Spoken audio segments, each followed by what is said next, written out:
with the 2024 Player's Handbook just around the corner coming out on September 17th, a lot of content has been revealed so far, and so I think enough has been revealed for us to kind of have at least a mathematical ground to compare kind of martial fighting styles from the new Player's Handbook versus the one that we got back in 2014.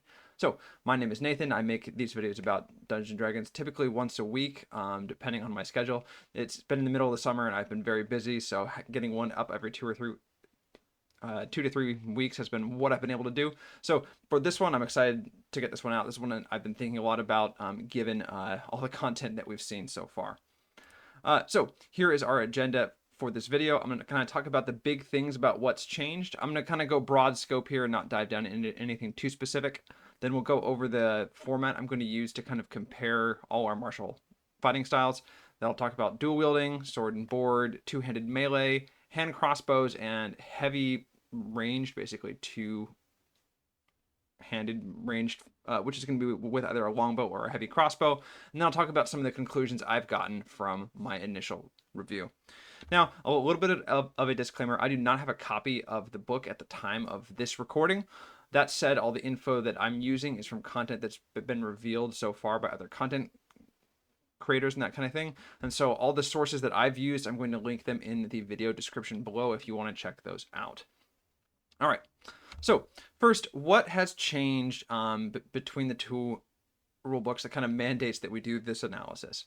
So first, and probably the biggest thing, is weapon masteries. So now all of the weapons in the Player's Handbook have some kind of mastery property associated with them.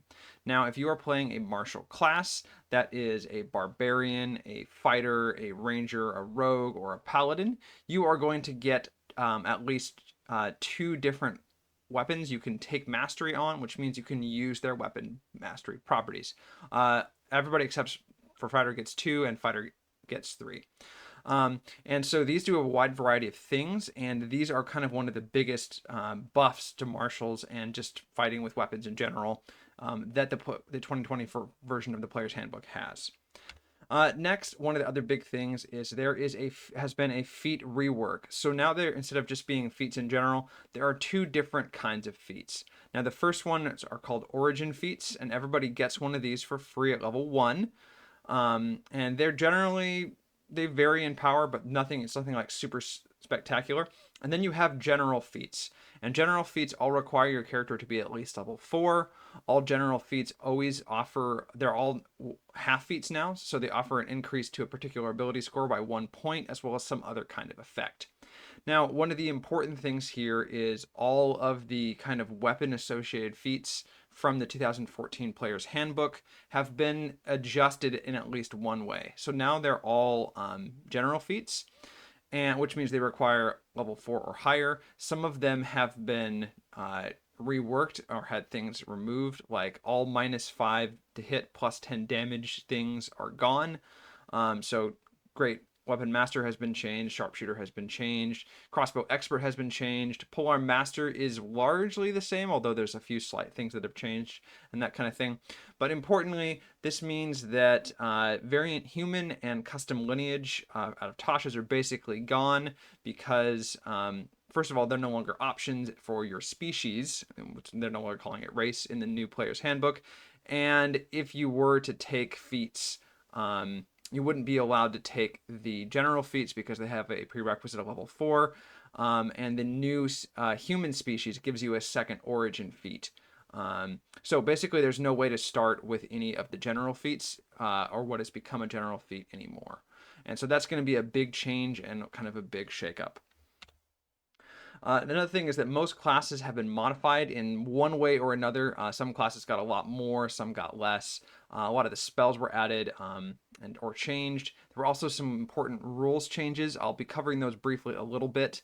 But for the sake of this video, the most important things that you'll need to know that affect how kind of all the martial archetypes are going to function is going to be weapon masteries and feats. All right. Yeah, and yes, highlighting that these things are the ones that are going to make the biggest difference to kind of how the martial styles function, at least mathematically. All right, so the comparison format I'm going to use. So I'm going to talk about, compare 2020 2004 build to a 2014 build. And so for all of these, for both versions, I'm going to use a generic fighter with no subclass. For the 2024 build, I'm going to either assume a custom background, or we're going to be a human species to start with the Magic Initiate Wizard feat to get Find Familiar. And with the 2014 build, we're going to just be a variant human to start with an extra free feat that will vary based on our build. Because I'm going for the best possible whiteboard damage per round, so to speak, in this case, I think it's fair to do this and basically pick the best damage per round feat.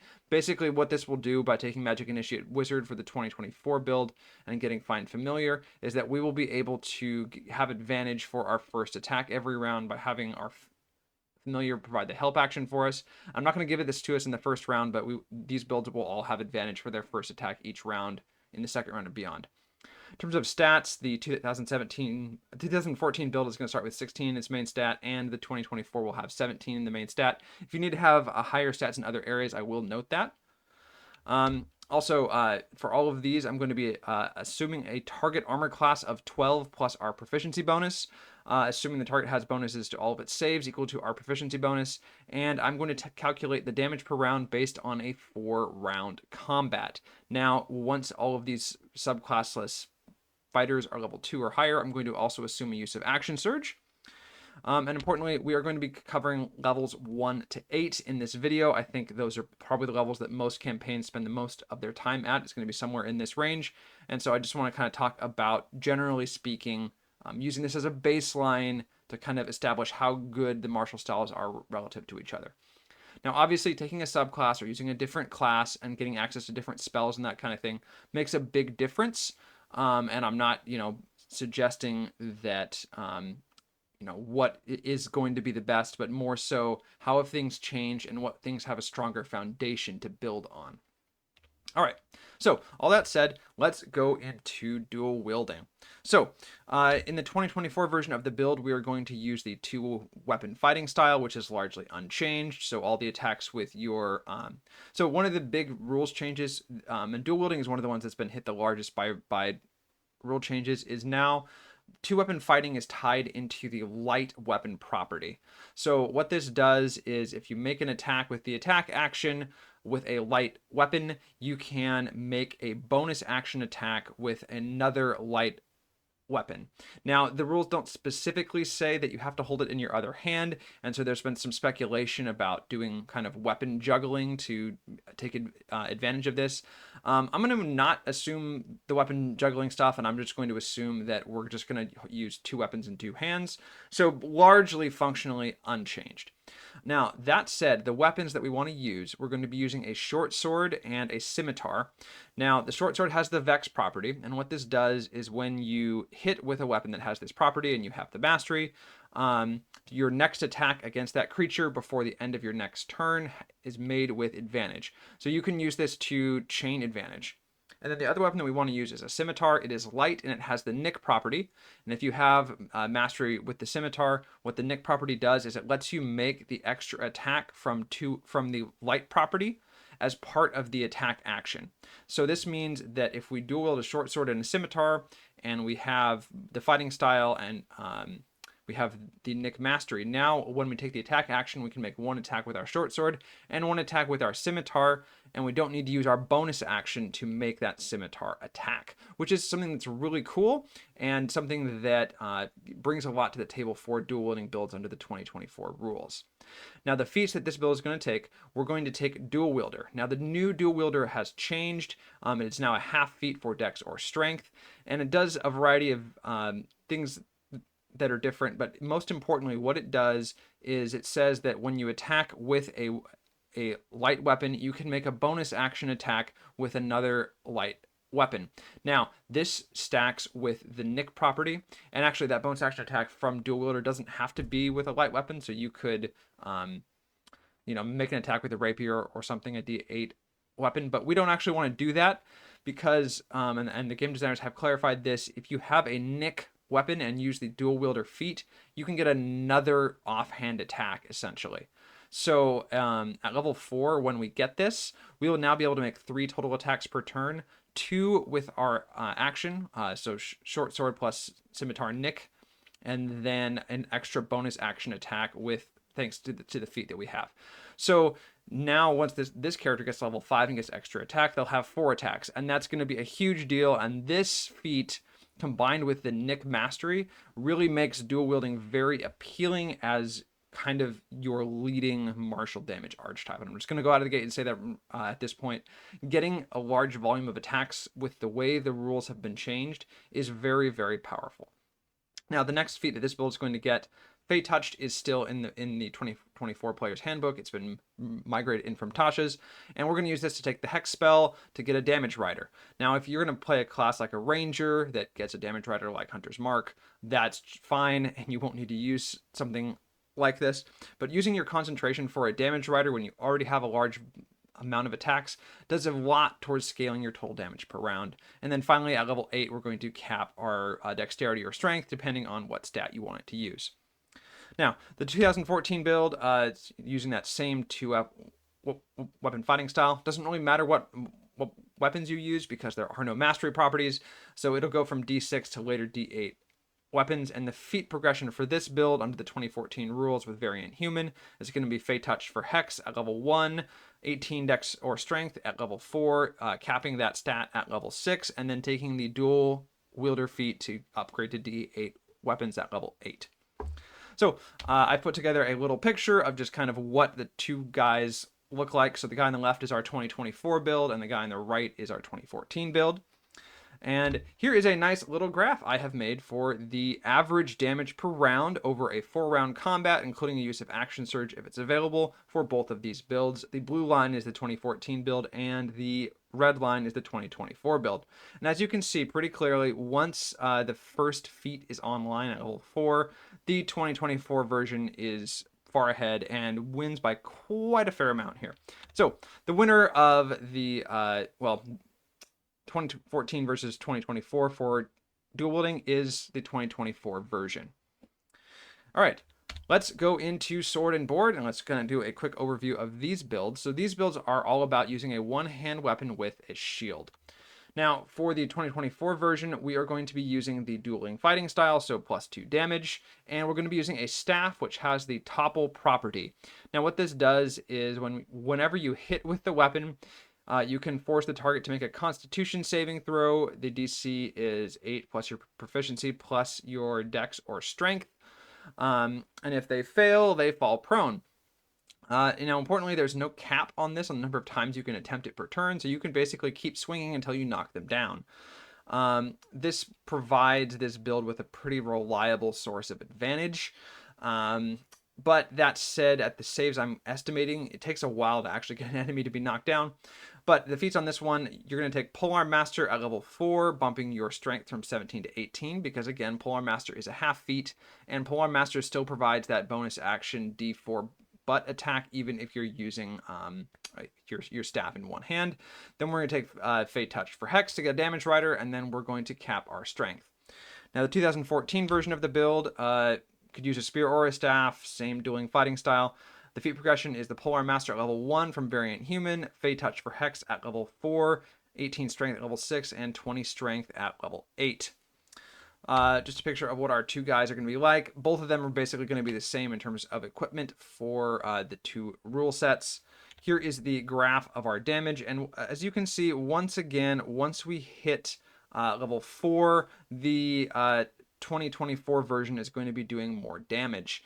And this, again, is actually mainly due to the fact that Polearm Master is now a half feat, and combined with the fact that the 2024 version has advantage much more often thanks to the topple property. And again, this is an average damage per round for a 4-round combat, including a use of Action Surge. All right.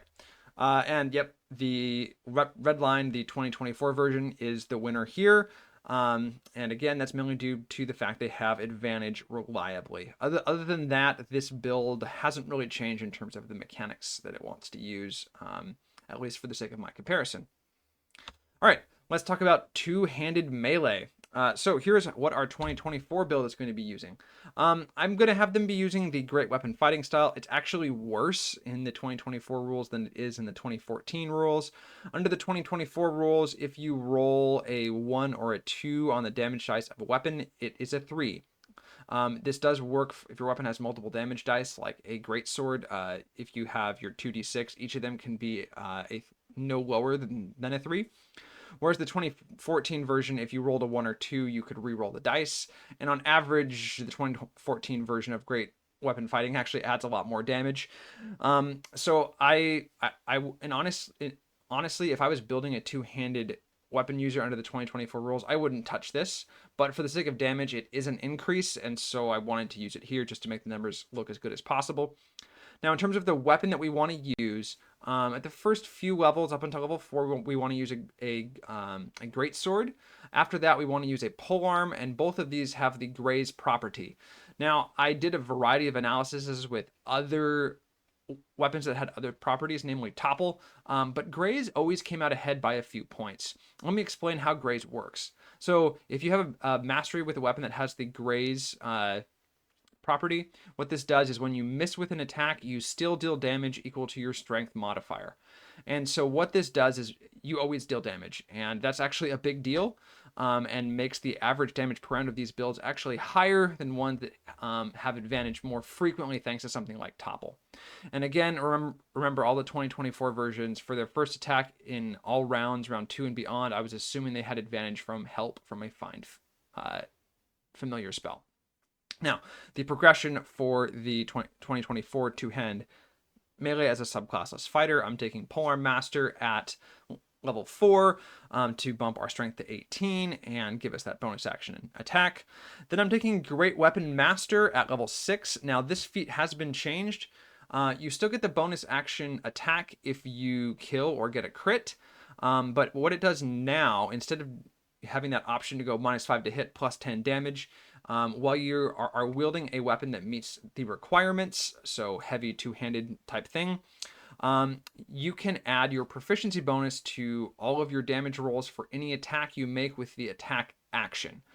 And this is actually very powerful and actually adds more damage and makes you hit a lot more consistently than the 2014 version of the feat, especially if you don't have advantage.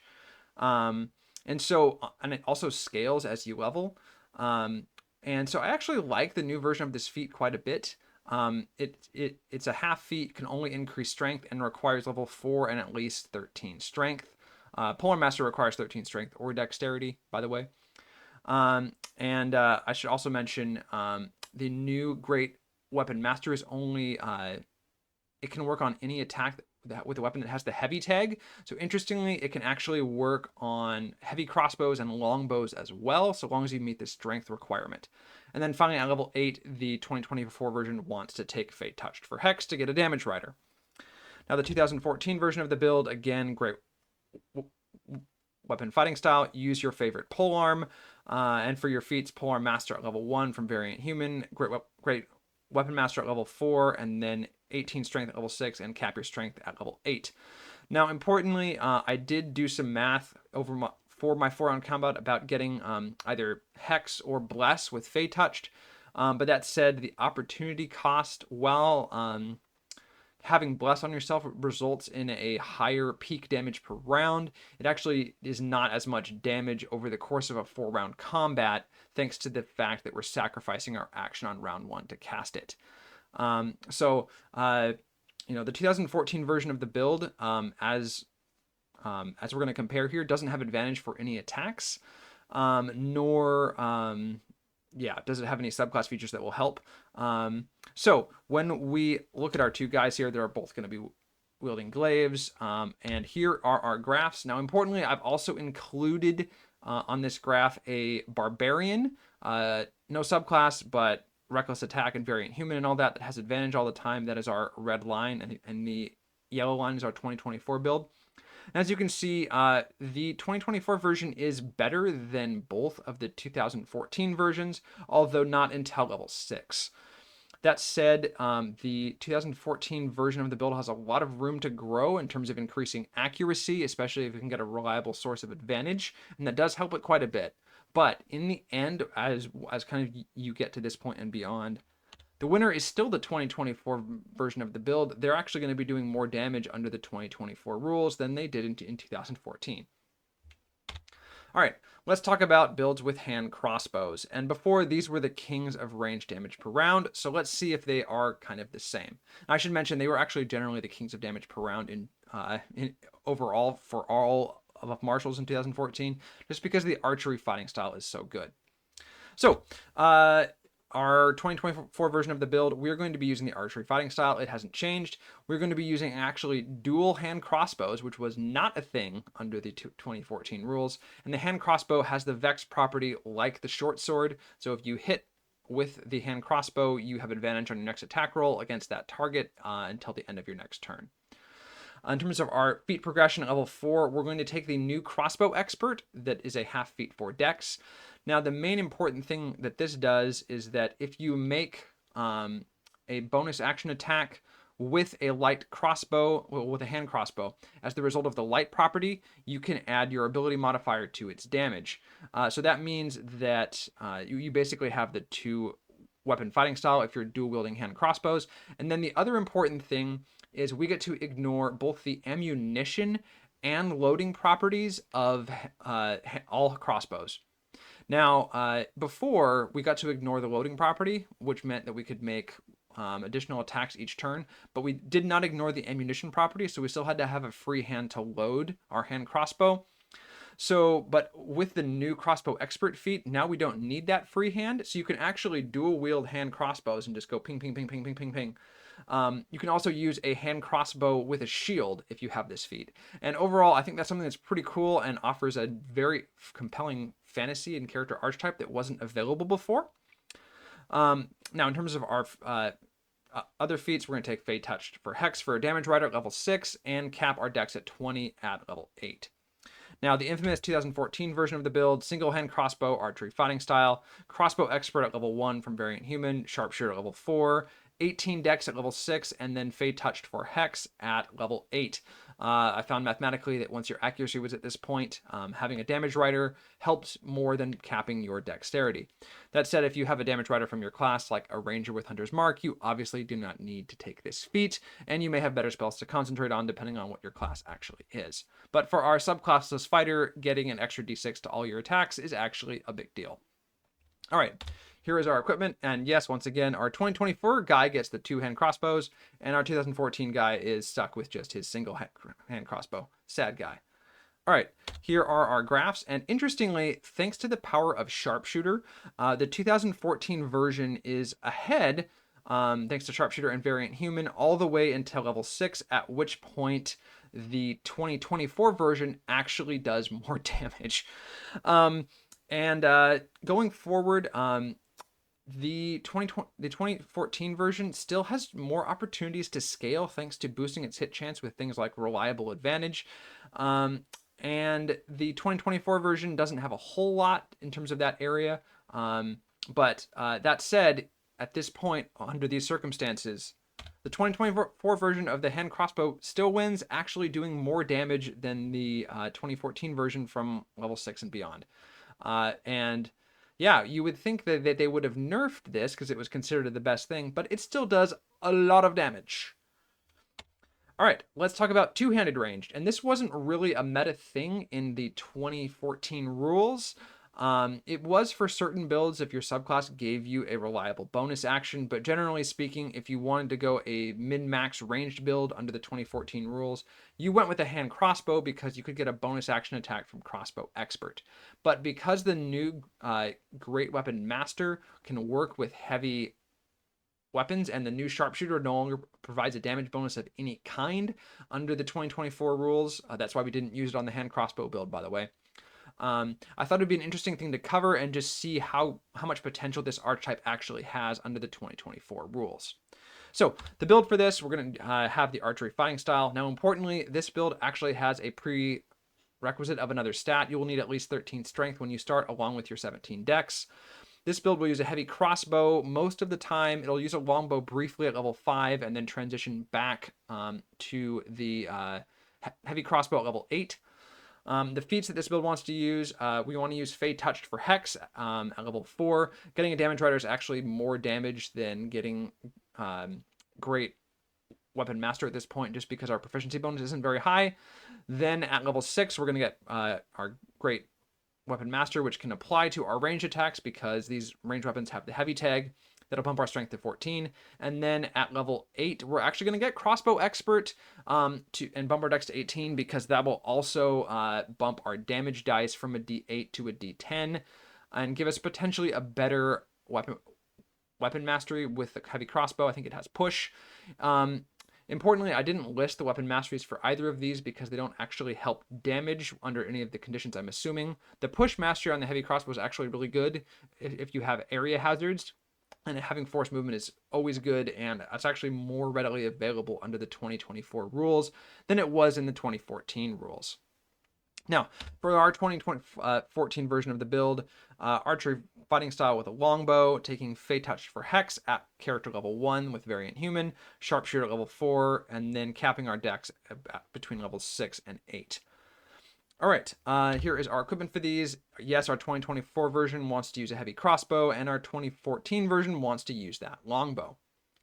Here is our graph, and as you can see, they are pretty darn close. The 2014 version is ahead all the way up until level 4. They're pretty much the same at level 5, and then at level 6 and beyond, once this is when the heavy ranged character gets Great Weapon Master. The new 2024 heavy range is better than the 2014 version, and it still doesn't have a reliable use of its bonus action, which is something that you could add into either of these builds from your class or subclass, and you would have a character that could potentially do a pretty darn decent amount of damage, and both these builds still have a fair amount of room to grow.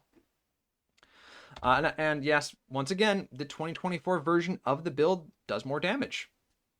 All right, so let's talk about some conclusions. So here is a graph I made of all of the average damage per round under the conditions I did this analysis for. All of the dashed lines are 2024 builds, and the solid and dashed line is specifically the two-handed Barbarian from 2014. And as you can see, under the conditions I did my analysis, far and away the most powerful build, at least the archetype that has the strongest foundation for you to potentially build on, is dual wielding, actually, for 2024, followed by two-handed melee. The sword and board for 2024 is pretty darn close with the 2024 hand crossbow. And the worst 2024 is the heavy ranged. And yeah, a lot of them actually, the hand crossbow, the sword and board, and the sword and board and hand crossbow are both pretty close. The heavy range is not that good, but again, doesn't have a reliable bonus action. Two-handed is pretty darn good, but yeah, again, dual wielding is amazing.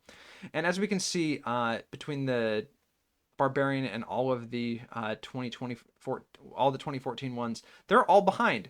And so I think a general conclusion that we can draw from this is that damage is up across the board. Under the 2024 rules, regardless of your build archetype, you are going to be doing more damage than a similar build under the 2014 rules, at least in terms of your average damage per round over the course of 4 rounds.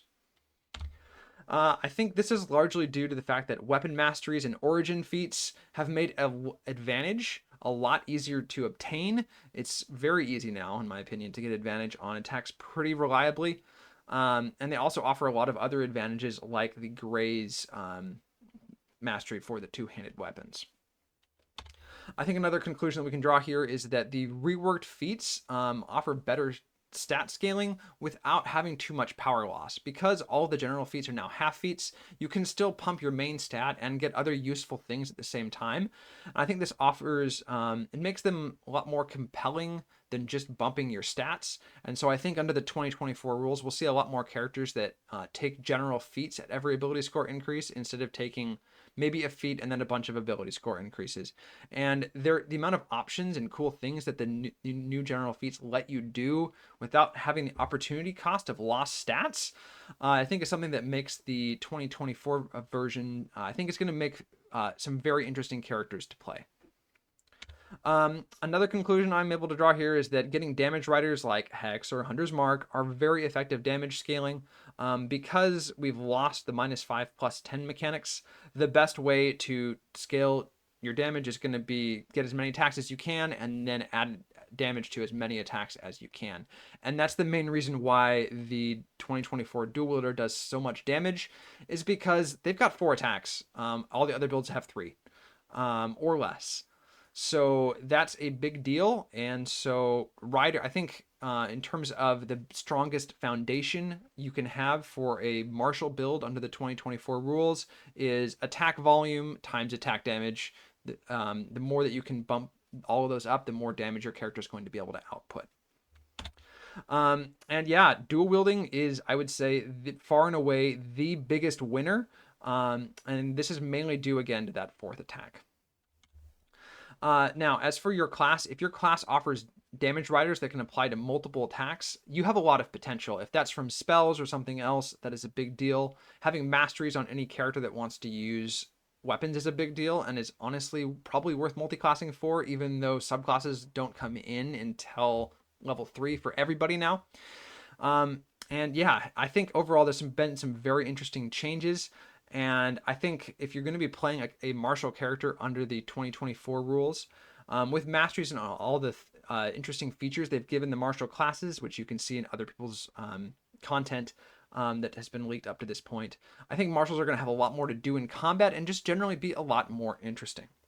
So this has been kind of my overview and comparison of martial fighting styles from the 2024 Player's Handbook compared to them from the 2014 one. Let me know what you thought. Is there anything that you disagree with? I think overall, yeah, it's gonna be some fun and interesting times. And I will say, some of the things like topple, potentially forcing a whole bunch of saving throws every turn, might slow down combat quite a bit. Makes the math a little harder too. Topple and Vex in particular, but it's still doable. And yeah, let me know what you think. Do you think that characters are going to do more damage under the 2024 rules? I certainly do.